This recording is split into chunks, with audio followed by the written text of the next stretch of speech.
Նախորդ մի քանի օրերին երկիրը խոսում էր սահմանադրության բարեփոխումներից։ Մենք սակայն հարակվեզ չենք խոսի։ Հարային օրակարգում այսօր մարզաշխարհն է եւ մասնավորապես բռնցքամարտը եւ հյուրը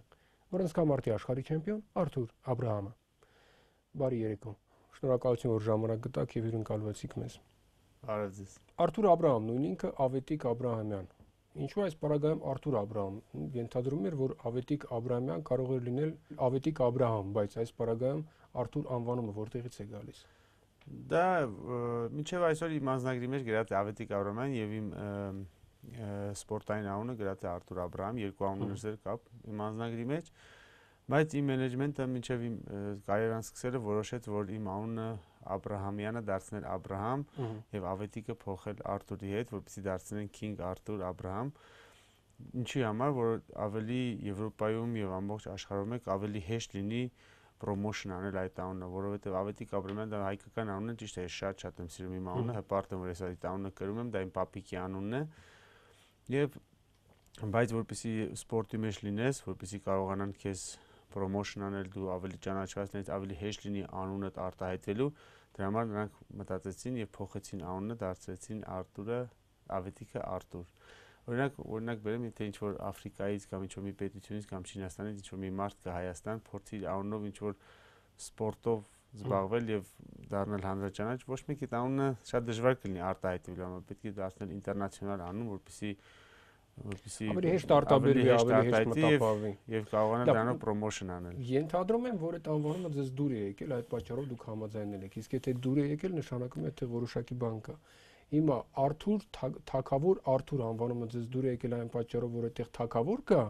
թե որ ենթադրենք թագավոր Արթուրի կառավարման լիբերալ այսպես ձևերը ձեզ հարազատ են ավելի։ Անկեղծ ասած, ինձ դուր է գալի Ավետիք Աբրահամյանը։ Ինձ իմ հարազատները բոլորը դիմում են Ավո անունով,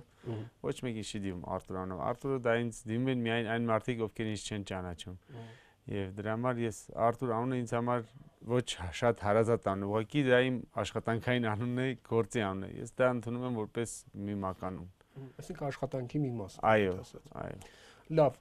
նախորդին համացանցում տարածվեցին ձեր պսակադրության լուսանկարները։ Բավական անակնկալ էր, որովհետև հետո պարզվեց, որ իրականում պսակադրությունը տեղի ունեցել կես տարի առաջ, եթե չեմ սխալվում։ Գաղտնի եք պահում։ Չէ, ես չի ուզում, ես այդպես մեծ հարսանիք ես չեմ արել, որովհետև ուղղակի մենք մեզանով հարազատները չեք արել, որովհետև հնարավորություն չունեիք, թե։ Չէ, հնարավորություն շատ մեծ հնարավորություններ ունենք, ուղղակի ժամանակ չունենք կազմակերպելու կամ մենք իմ հանգիգերներով, հարազատներով մի քանի 100 հոգի, շատ չէ։ Դրա համար ես չէի ուզում այդպես մեծ ժուրնալիստներով ես մեծ քեֆ անեի, ես ուզում եի ուղղակի մենք անկեղծ քեֆ անեինք, ուրախանայինք։ Ժուրնալիստներով լիներ Դե իհարկե մարդիկ քաշված կլինեն, չեն կարող լավ ուրախանալ այդ օրը, բոլորը միշտ ուշադրության կենտրոնում, իսկ սենց մենք մեզանով լավ կարևորը ուրախանում ես։ Երևանում հարսանիքը։ Այո, ես ձևական չի ուզում։ Ես ուղղակի մենք մեզանով ուրախանանք, քեֆ անենք, դա էր իմ համար, դա իմ համար ավելի մեծ երջանկություն է, քան թե ես ձևական շատ մարդիկ բոլոր հեռուստաընկերություններին ասեի գային կամ նկարիչները գային նկարեին։ Ես չեմ սիրում, ես դա իմ անձնականն է, ես սիրում եմ անձնականը, մենք մեր փոքր ընտանեկան մթնոլորտում վայելել։ Լավ, հեշտ էր արդյոք աշխարհի չեմպիոն, պրոֆեսիոնալ բռնցքամարտիկ Արթուր Աբրահամին գտնել իր կյանքի լավագույն կեսին։ Ոչ, հեշտ չէր։ Շատ դժվար էր, 34 տարեկանում նոր գտել եմ եւ իհարկե ուրախ եմ, որ գտել եմ։ Շատ որտեղից, Երևանից։ Այո, Երևանից իմ ընկերոջ կնոջ ուսանողուհին է։ Գանք ձեր մասնագիտական, կողմին կյանքի, երբ հասկացաք, որ ձեր տեղը սպորտն է եւ մասնավորապես բռնցքամարտը։ 16 տարեկանում, երբ որ միջև ես զբաղվում եմ հեծանվասպորտով եւ ունեի բազմակի հաջողություններ Հայաստանում, միջև 16 տարեկանների մեջ Հայաստանի մի քանի անգամ հաղթող էի։ Հաղթող, այսինքն Հայաստանի չեմպիոն էի, այո, իմ տարիքների 14, 15, 13 այդ տարիքում եմ ես եղել Հայաստանում։ Եվ միշտ եղել եմ բազմակի չեմպիոն, բայց ես զգում եմ, որ ես այդ սպորտաձևը իմ քերին եղել է բազմակի ԽՍՀՄ-ի չեմպիոն, Հեծանվասպորտի Կարապետ Կարագաշյան, այո, բոլորը ճանաչում են, շատ մեծ հաջողություն։ Նա ինքն է տարել ինձ հեծանվասպորտի, բայց հետո ես զգացի, որ ես չեմ կարող լինել մի աշխարհահռչակ հեծանվասպորտ, որովհետև դա իմ մեջ չկա։ Ես կլինեմ միջին հեծանվասպորտով զբաղվող։ Այսինքն դուք հասկանում եք, որ դուք հեծանվասպորտում չեք կարող գնալ, առաջ չեք կարող հասնել մեծ, այսպես բարձրությունների եւ որոշեցիք թողնել հեծանվասպորտը գնալ մի մարզաձևի, որտեղ որ դուք նույնիսկ պատկերացնում չունեք, թե ինչ հաջողությունների կարող եք հասնել։ Այո, ես ֆիզիկապես շատ ուժեղ չէի։ Ես ֆիզիկապես նորմալ եմ, ուղղակի սպորտով զբաղվում, բայց շատ ուժեղ չէի։ Հետո ես նայում էի մենամարտերը Մայք Թայսոնի, տենց ինձ ոգևորում էր, ես եւ եղբայրս Ալեքսը նայում էինք միշտ։ Տենց այդ ժամանակ ես ասի, ես էլ եմ ուզում տենց լավ հաջողություններ ունենամ, ոնց որ Մայք Թայսոնը, երբ նրա ձեռքը բարձրացնում էին ռինգում, բան, դա ինձ ոգեշնչում էր։ Տենց սկսեցի շաբաթվա մեջ 2 անգամ տենց այցելել մի փոքրիկ ակումբ Գերմանիայում, ու այդ ժամանակ ես Գերմանիայում էի, մի փոքրիկ ակումբ, որ այնտեղ սկսեցի մարզվել, հետո ծանոթացանք այնտեղ մի մարզչի հետ, որի անունը էր Ուվե Շուլց։ Երկու պարապմունքը նա դարձրեց 4, հետո 4-ը 6։ Հետո տենց հասանք բազմակի հաջողությունների, իսկ հետո 99 թվականին, երբ որ վերադարձանք, ես 95-ից 99 թվականները եղել եմ Գերմանիայում։ Հետո 99 թվականին վերադարձել եմ Հայաստան եւ որպեսզի ծառայություն պետք է կատարեի Հայաստանում 2 տարի եղել եմ, չէ, 4 տարի մնացել եմ Հայաստանում, կատարել եմ 2 տարի ծառայություն եւ միաժամանակ եղել եմ Հայաստանի չեմպիոն, եղել եմ Հայաստանի հավաքականում, բռնցքամարտ։ Հետո եւ սովորել եմ ինստիտուտում։ Այդ ամեն ինչը հասցրել եմ։ Ծնողները շրջապատը դեմ չէին, որպեսզի հեծանվասպորտի Հայաստանի չեմպիոնը թողնի իր մարզաձևը եւ զբաղվի բոլորովին նոր մարզաձևով։ Մայրիկս դեմ էր, մինչև այսօր մայրիկս դեմ է, որ մենք բռնցքամարտով ենք զբաղվել եւ զբաղվում եմ, մայրիկս չի սիրում, բայց հայրիկս դեմ չէր։ Ենթադրում եմ, որ նույնիսկ մենամարտերն էլ չի դիտում մայրիկը։ Նա փորձում է չդիտել, մեկ-մեկ լինում են դեպքեր գալիս է դիտում է, բայց ավելի չդիտի, բայց ընդհանրապես չի դիտում։ Հեշտ էր արդյոք Երևանի ներքին Չարբախ թաղամասում ծնված, այնտեղ մեծացած, հասակ առած առաջին հայացքից սովորական տղային հայտնվել Եվրոպայում եւ դառնալ մոլորակի ամենաչանաչված բռնցքամարտիկներից մեկը։ Դա երազանք էր, երազում էի դրա մասին, ես էլ չէի պատկերացնում, որ այդպես կլիներ, բայց միշտ երազում էի, բայց ով կմտածեր, որ այդպես կլիներ, ստացվեց։ Հեշտ էր արդյոք այդ ճանապարհը։ Դե իհարկե հեշտ չէր, դա ճանապարհը չի կարող հեշտ լինել, որովհետև ես 23 տարեկանից արդեն ես եւ եղբայրս մենք առանց ծնողների ենք եղել, մեր ծնողները Գերմանիա տեղափոխվել բռնցքամարտի ժամանակ, մեր ծնողները Հայաստանում էին, իսկ մենք երկուսով իրար հետ մինչև այդ ամեն ինչ մաման էր անում տանը, հետո մենք ինքներս առանց մամա պապա գնացել էինք, ճիշտ է, հայ երեխաների համար, տղաների համար մի քիչ դժվար էր, բայց հետո մենք մեջքի տվեցինք, տենց ամեն ինչը հաղթահարեցինք, հիմա արդեն երկու տարի հետո էլ արդեն խնդրեմ չկա, առաջի 2 տարին է շատ դժվար, հետո 2 տարի հետո արդեն ամեն ինչը մենք ստեղծեցինք, արեցինք, ու տենց նորմալ էր արդեն, սկզբից էր դժվար։ Իսկ հիմա 35 տարեկան հասակում, հա, Արթուր Աբրահամը կարող է արդյոք ասել, որ նա հասել է իր երազանքին։ Այո, ես ասում եմ իմ երազանքներին, բայց ոչ լիովին, երբ որ 3 երեխայր ունենամ, նոր Իսկ տղա աղջիկ կա։ Դե կուզեի տղա լինել, բայց եթե աղջիկ լինի, ավելի շատ կսիրենք իմ աղբորս աղջիկան այնքան շատ ենք սիրում, անունը Սիլվիկ է։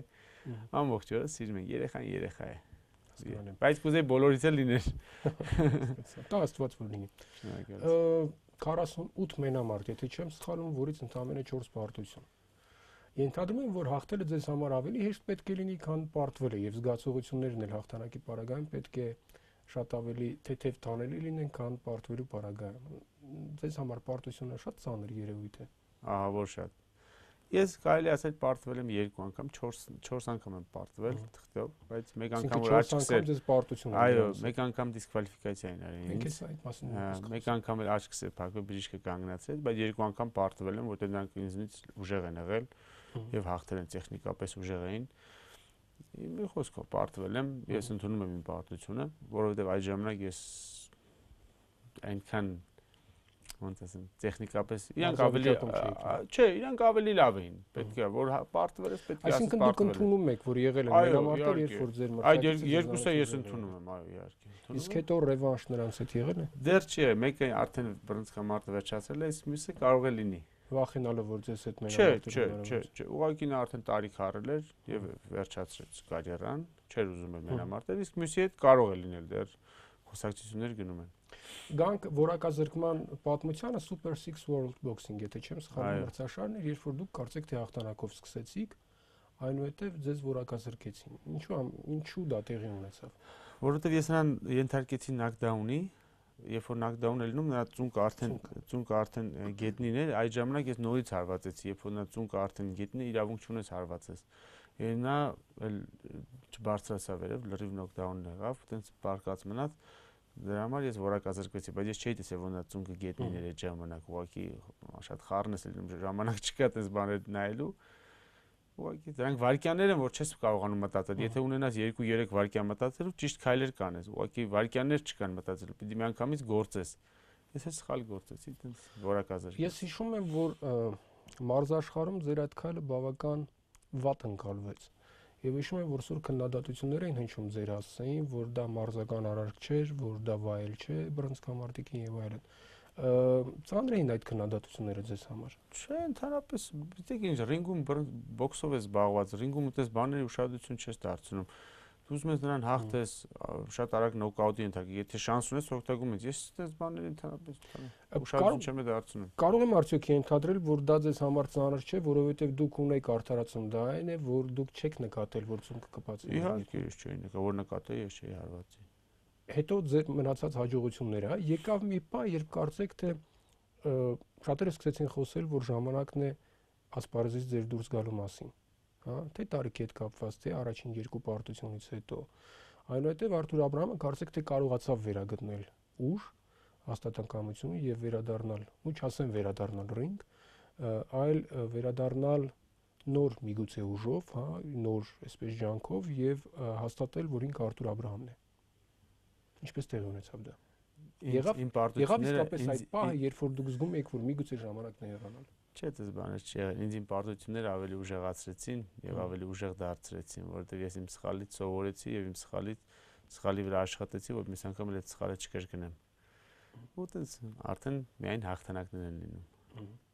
Լավ, մի քանի օր առաջ դուք հերթական մենամարտ ունեցաք եւ պաշտպանեցիք ձեր տիտղոսը WBO վարկածով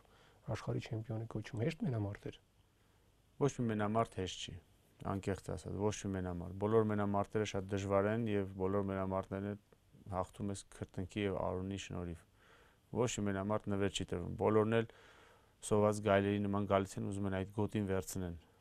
Բոլորն էլ դրա համար են պայքարում։ Մի ամբողջ կյանք ուժեղ եւ թույլ մրցակիցներ։ Բոլորն էլ ուժեղ են։ Հիմա ես համեմատեմ ֆուտբոլի թիմերի հետ։ Գերմանիան է ուժեղ թե Ֆրանսիան։ Բոլորն էլ ուժեղ են, կամ Իսպանիան թե Գերմանիան։ Բոլորն էլ ուժեղ են, ուղղակի այդ օրով ճիշտ տակտիկա ընտրեց։ Ճիշտ տակտիկա ընտրեց, բոլորն էլ լավ են, ոչ մեկ վատ մարզավիճակով չի գալիս աշխարհի մրցությունների մասնակցություն։ Բոլորն էլ ուղղակի ճիշտ տակտիկա պետք է ընտրեն, ավելի հմուտ պետք է լինես, որ այդ օրը հաղթես։ Մի փոքր եթե մյուսը դիմացինը սխալ արեց,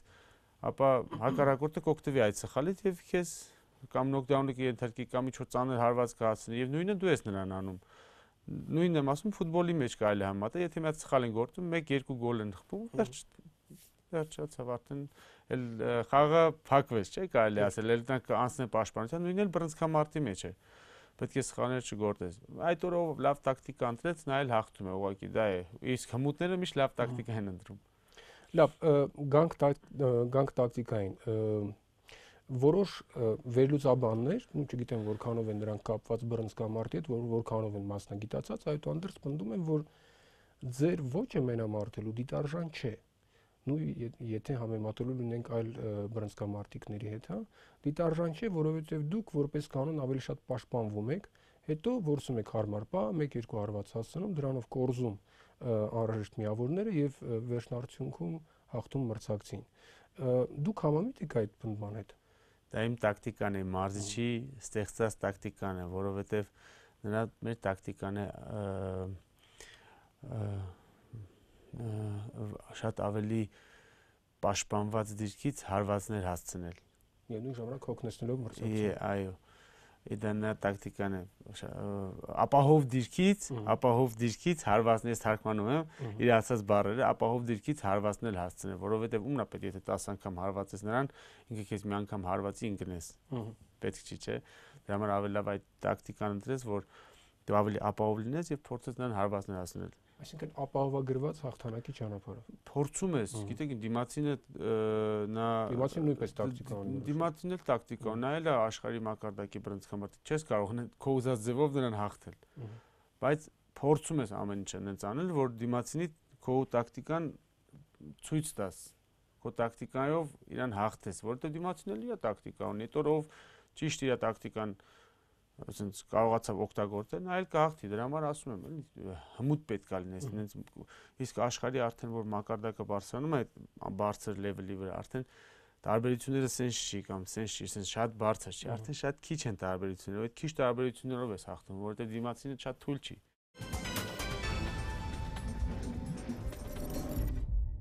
Խոսեցիք ձեր մարշի մասին, քանի տարի է նույն մարշի հետ եք։ 12 Դա այսպես ասեմ, այդ հավատարմությունը 12 տարվա միևնույն մարշի մոտ մարզվելու, դա մարզական հաշվարկ է, այսինքն սթափ գնահատական, սթափ գնահատել սեփական ուժերի եւ մարշի կարողությունների, թե դա նաեւ մարդկային փոխհարաբերություններ են։ Երկուսն էլ։ Նա ինձ համար իմ երկրորդ հայրն է։ Ես նրան հարգում եմ որպես ինձ երկրորդ հայր, որովհետեւ նա ինձ առանց նրա ես այսօր այստեղ նստած չէի լինի։ Առանց նրա ես այսքան ճանաչված չէի լինի, առանց նրա ես հաջողություններ չէի ունենա։ Եթե նա ինձ չվերցներ, ես չգիտեի որտեղ կլինեի կամ չէի լինի։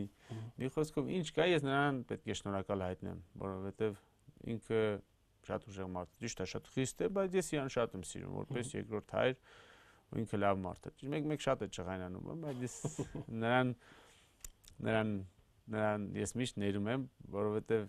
ինքը ոնց որ ծնող իր երեխու վրա ջղայնանում է միայն հաջողությունների համար, չէ, որ վատ բանի վրա չի ջղայնանում։ Ինքն էլ դրա համար է մեր վրա ջղայնանում, որ միշտ լավ հաջողություններ ունենք։ Ինքը խիստ չլինի մեր հետ։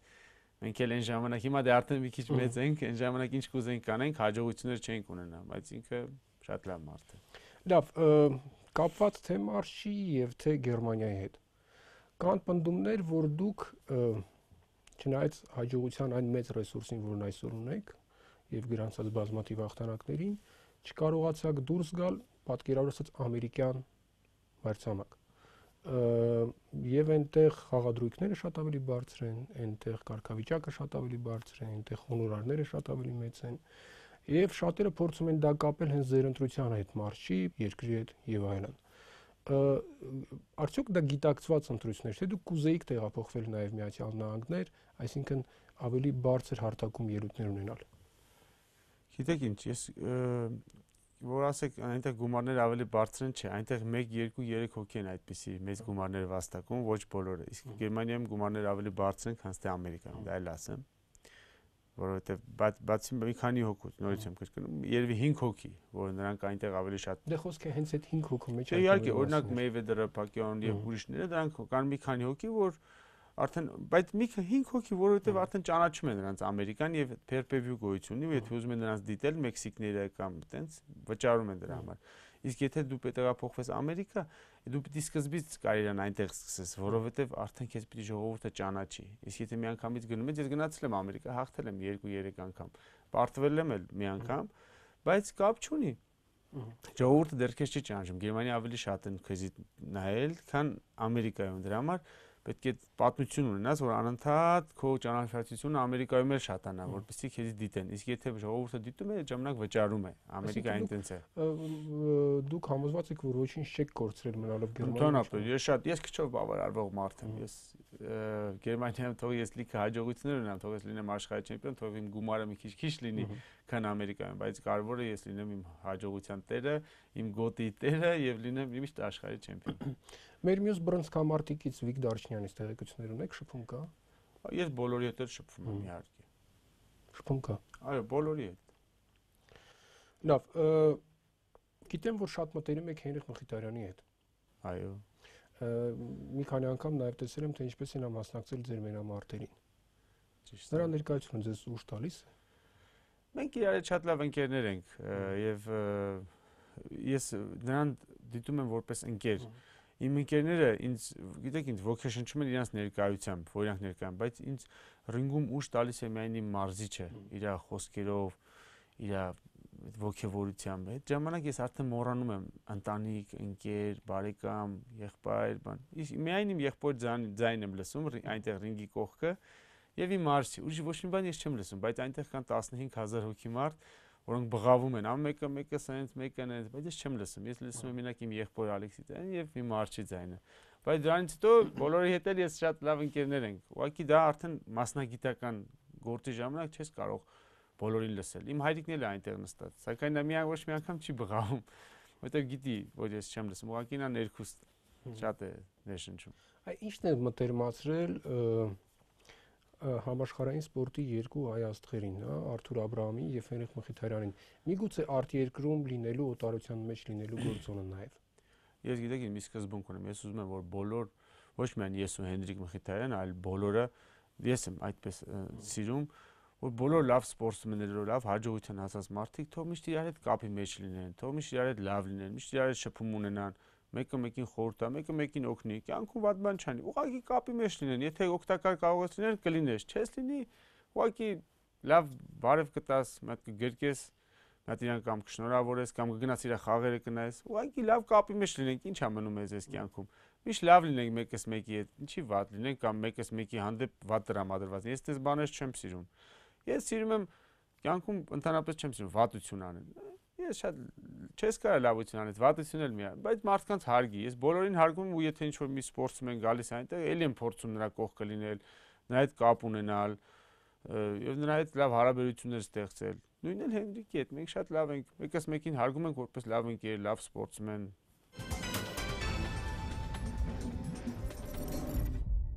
Ինչն է կապում ձեզ Հայաստանի հետ, բացի նրանից, որ ձեր ծննդավայրն է։ Դրանից են կոմեդ ինչ կա։ Եթե միտեղ իմ ծննդը շատերը կան, որ ծնվել են Հայաստանում։ Ծննդավայրն է, ուրեմն դրանով արդեն ամեն ինչ ասված է։ Պետք է ասեք, շատերն են, որ ծնվել են Հայաստանում, սակայն հիմա շատ հաջող ապրում են արևմտյան տարբեր երկրներում եւ այդուհանդերձ նրանց շատ քիչ բան է կապում Հայաստանի հետ։ Ձեզ ինչ որ բան կապում է։ Իմ ծննդավայրը ես սիրում եմ ընկերները միգուցե։ Իմ ծնողները այնտեղ իմ հետ են ապրում։ Ես իմ ծնողների հետ, մայրիկիս, հայրիկիս հետ եմ ապրում։ Եվ բայց այստեղ ինձ հետ կապում է իմ ծննդավայրը, իմ գնացած դպրոցը, իմ հողն ու ջուրը, թեկուզ ճիշտ է, իմ ճիշտ է կարող եմ մի բան ինչ որ այն չի, բայց կապ չունի այդ հոտը, որտեղ որ ես ծնվել մեծացել եմ, հետո մարդկանց ջերմությունը, ընկերները, բարեկամները, ինքն բան կա այստեղ ինձ կապելու, այստեղ ես ապրել մեծացել։ Լավ թե վատ, ամենալավ տեղը Հայաստանն է։ Իմ համարը տենց է։ Ես Երևանում եք լինում, Ներքին Չարբախում եք բնակվում։ Օրը գիտին։ Ես ուրիշ տունել ունեմ, բայց հաճախ բնակվում եմ Ներքին Չարբախում, բայց ամբողջ օրը այնտեղ ենք։ Ուղղակի քնելու տեղերը այնտեղ մի քիչ տները արդեն հին են։ Մենք արդեն նոր տներ ունենք, մի քիչ այն կողմ եւ այնտեղ ենք բնակվում, բայց ամբողջ օրը մենք այնտեղ ենք։ Ներքին Չարբախ բոլորը հավաքվում են այնտեղ։ Հասկացա։ Լավ, կա արդյոք ծրագիր ձեր մասնագիտական հմտություններն ու փորձը ծառայեցնել նաև Հայաստանին։ Ու ենթադրենք բացել մարզադպրոց հայ երեխաների համար։ Այո, ես ստեղծելու եմ մեծ դպրոց, բայց իմ բռնցքամարտի կարիերայից հետո ես արդեն այդ տարածքները վերցրել մշակույթի կենտրոն դպրոց, մի խոսքով լավ բան եմ ստեղծելու երեխաների համար, որովհետեւ երեխաները հնարավորություն ունեն լավ սպորտով զբաղվել, որտեղ լիքը տաղանդավոր երեխաներ դուրսը կանգնած են, զբաղմունք չունեն, ու հնարավորություններ չունեն, ամեն օր ծնողները հնարավորություններ չունեն, ուղղակի գնան այդքան գումարներ տալ, գնալ, գալ կամ ինչ որ ժամանակի առումով դրա համար թող լինեն այդ կողմի ժողովուրդն էլ թող այդ մի բանից օգտվեն, կարող է 1000-ից 2 հոգի տաղանդավոր մարդուս կա, տենց է, չէ, բոլորը մի անգամ 100-ից 100-ը չի կարող լինել տաղանդավոր։ 1000-ից 2-3 հոգի դուրս կա, արդեն դա մեծ բան է ամբողջ ազգի համար։ Լավ, դեռ քանի տարի Արթուր Աբրահամը տրամադրված մնալ սպորտում։ Ես իմ պայմանագիրը երկարացրել եմ մինչև 37 տարեկան եւ երևի դրանից հետո արդեն կլինի։ Այսինքն 2 տարի։ 2 տարի, այո։ Իսկ ինչ է անելու աշխարհի չեմպիոնը 2 տարուց, այսինքն երբ չի զբաղվելու իր մասնագիտական գործունեությամբ, որովհետեւ ճշմարտություն է, որ մարզիկների համար հետո բավական դժվար է լինում ադապտացվել այն կյանքին, որը կապված չէ մարզաշխարհի հետ։ Ճիշտ է, շատ դժվար է լինում։ Ես չեմ պատկերացնում իմ կյանքը առանց սպորտի։ Ինձ ոչ մի բան չի կարողանում հոգնածնել։ Ես ամբողջ օրը կարող եմ նստել, աշխատել, գնալ, գործեր անել եւ այլն, բայց չեմ հոգնում։ Քունս չի տանում, գիշեր չեմ կարողանում քնել։ Էներգիա չեմ ծախսում, դա ինձ համար ուղղակի փոքրիկ բաներ են։ Դրա համար ինձ միայն հոգնածնում է սպորտը, որ ես գալիս եմ տուն ասում, ինչ լավ է կարող հիմա հանգիստ քնել, իսկ եթե չեմ մարզվում, քունս չի տանում, գիշերները չեմ կարող քնել, 2-3-4 ժամ քնում եւ վերջ։ Բայց բռնցքամարտից հետո դե պարտավոր ես թարգելու, որովհետեւ ժամանակը որ գալիս է, բոլորն էլ թարգում են։ Ես ստեղծել եմ արդեն այնպիսի բաներ, որ իմ համար ես ունեմ մոտավորապես 8 աշխատող եւ արդեն ունեմ իմ ստեղծած բաները, որ զբաղմունքը միշտ կլինի, երբ որ ես սպորտով չեմ զբաղվում, ինձ համար միշտ զբաղմունք կա։ Եթե չեմ սխալվում, այդ զբաղմունքներից մեկն էլ բիզնեսն է կապված օդային փոխադրումների հետ։ Այո, դա անշարժ գույք եւ սպորտային ես ստեղծել եմ մի DVD, որտեղ մարդիկ կարող են տանը նստած արդեն չգնալ ֆիթնես կլուբ, Գերմանիայում է դա, հեռուստաընկերություններով անընդհատ գովազդը գնում է, ստեղծել եմ որ մարդիկ նստած տանը այդ DVD-ն կարող են նայել եւ այդ սպորտը անել տանել, պետք չի գնալ ֆիթնես կլուբ եւ դրանով կարող են շատ նիհարել եւ ոչ թե միայն սպորտը, այլ նաեւ ուտելու ձևերը, այնտեղ ամեն ինչը գրված է պրոֆեսիոնալ, մենք ինչ որ մի մասնագետի հետ ես նրան ասել եմ ինչքան գրամ միս, ինչքան գրամ բրինձ եւ այլն, ոնց որ ես եմ քաշ գցել, այդտենց մարդկանց համար ես այդպիսի պլան եմ գծել ու այդ դիսկը արդեն ստեղծել ենք։ Մի խոսք գործեր միշտ էլ կան, բայց դա հաճելի չի ինձ համար, էլի ուղղակի իմ համար սպորտը միայն հաճելի։ Այսինքն բացի մարզաշխարհից թագավոր Արթուրը իր փոքրիկ թագավորությունն է ստեղծում նաեւ բիզնեսում։ Իհարկե դե ամեն ինչը վերջնակետ լինում է, չէ՞, սպորտը ամբողջ կյանքը չես կարող, հետո մի բանով պիտի զբաղվես։ Դրա համար ես արդեն ստեղծել եմ իմ զբաղմունքները։ Փորձենք ամփոփել։ Համոզված եմ, որ այս հաղորդումը դիտելու են մի քանի 100, եթե ոչ 1000 երեխաներ, ովքեր փորձում են իրենց գտնել մարզաշխարհում եւ մասնավորապես բռնցքամարտում եւ որոնց համար դուք ակնհայտորեն նաեւ կուրք եք։ Ինչ խորհուրդ կտաք նրանց։ Ես խորհուրդ կտայի, որ բոլորը պայքարեն այնքան ժամանակ, մինչև իրենց ուզածին հասնեն, բայց լինում են ճանապարհին խոչընդոտներ։ Իմ կյանքում էլ են եղել խոչընդոտներ, պետք չի ընկճվել։ Այդ խոչընդոտները պետք է իրենց ավելի ուժեղացնեն։ Լինում են պարտություններ, լինում են ինչ-որ մի չար բաներ կամ մի վատ դեպքեր, դրանից պիտի չընկճվես, ճիշտ է, դա պիտի քեզ ավելի ուժեղացնի,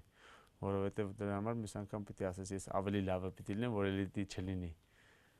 Դա այդ ժամանակ նոր կհասնես հաջողության, թե չէ ոչ մի մարդ միանգամից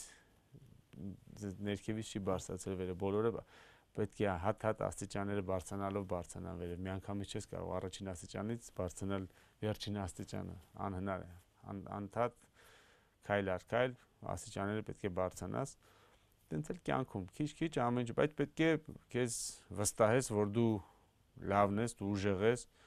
որ դու քո ուզածին պետք է հասնես, կապ չունի սպորտի թե մյուս ասպարեզներում, իհարկե բոլոր ասպարեզներում այդտենց է, եթե դու ինչ-որ մի բան ուզում ես հասնես, ուրեմն դու պիտի վստահ լինես քո վրա։ Ես տենց էլ գնում եմ ռինգ, ես գիտեմ, որ ես գնալ եմ հաղթելու։ Իհարկե դիմացինս էլ է տենց մտածում, բայց ես էլ եմ տենց մտածում։ Ասացիք, որ ընդամենը 2 տարի է մնացել ձեր մարզական կարիերային, ես մաղթում եմ, որպեսզի այդ 2 տարվա ընթացքում դուք բազմաթիվ հաջողություններ ունենաք։ Ընդ որում հիմնականում փորձեք նոկաուտով ունենալ այդ հաջողությունները։ Շնորհակալություն, որ ժամանակ գտաք եւ հրընկալվեցիք մեր հաղորդմանը։ Շնորհակալություն։ Շնորհակալություն նույնպես։